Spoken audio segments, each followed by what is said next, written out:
नमस्कार, मैं डॉक्टर सनी गुप्ता, ममता wellness clinic Shahjahanpur से। हमारे साथ एक पेशेंट हैं परितोष जी।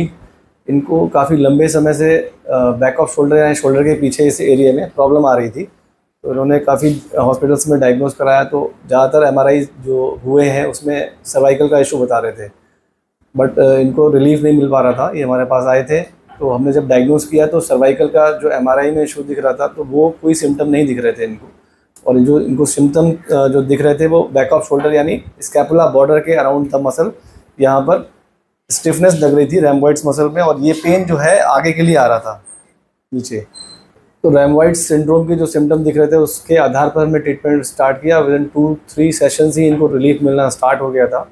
तो अभी काफ़ी रिलीफ है इनको, क्योंकि इनका वर्क जो है बैंकिंग सेक्टर में है।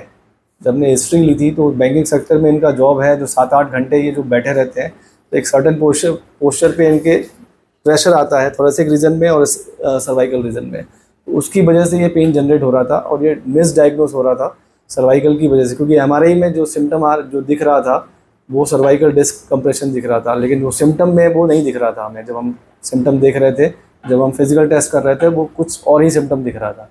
तो हमने उस आधार पर ट्रीटमेंट स्टार्ट किया है। आज बिल्कुल ठीक है लगभग पेशेंट, और क्या क्या प्रिकॉशन लेनी है इनको, क्या क्या एक्सरसाइज करनी है, ये हमने बता दिया है इनको घर के लिए। आज ट्रीटमेंट स्टॉप कर रहे हैं इनका। तो पेशेंट से जानते हैं उनको क्या क्या प्रॉब्लम थी और कैसा फीडबैक है ट्रीटमेंट के बाद। परितोष जी बता दीजिए।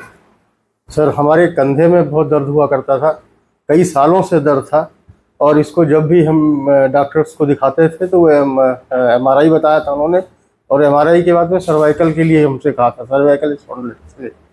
उसकी भी दवा करी थी मैंने, लेकिन ठीक नहीं हुआ। फिर हम यहाँ पर आए थे ममता वेलनेस में, और 1 हफ्ते में ही हमको काफ़ी हद तक रिलीफ होना शुरू हुआ है। आज लगभग सब सही है हमारा। ये प्रॉब्लम, ये जैसे परितोष बता रहे हैं, काफ़ी टाइम से थी। अब इन्होंने जो बताया था वो लगभग 35 ईयर्स से है इनको ये प्रॉब्लम। तो ये कम्प्लीटली डायग्नोज नहीं हो पा रहा था। डायग्नोज ना होने की वजह से ट्रीटमेंट जो चल रहा था वो सर्वाइकल का चल रहा था। अगर डायग्नोज प्रॉपर नहीं है और ट्रीटमेंट किसी और लाइन पर चल रहा है तो आपको रिलीफ नहीं मिलेगा। रिलीफ मिलेगा वो भी टेम्परेरी मिलेगा, क्योंकि पेन किलर्स आप खाएंगे, पेन किलर कहीं भी दर्द होगा थोड़ा सबसाइड होगा, लेकिन जब पेन किलर का असर ख़त्म होगा तो दोबारा से पेन आ जाएगा। नर्व कंप्रेशन होगा तो नर्व का पेन आएगा, मसल स्टिफनेस होगी तो मसल का पेन आएगा। इसीलिए परफेक्ट डायग्नोसिस यानी सही से डायग्नोसिस होना ज़रूरी है ट्रीटमेंट के लिए। Thank you.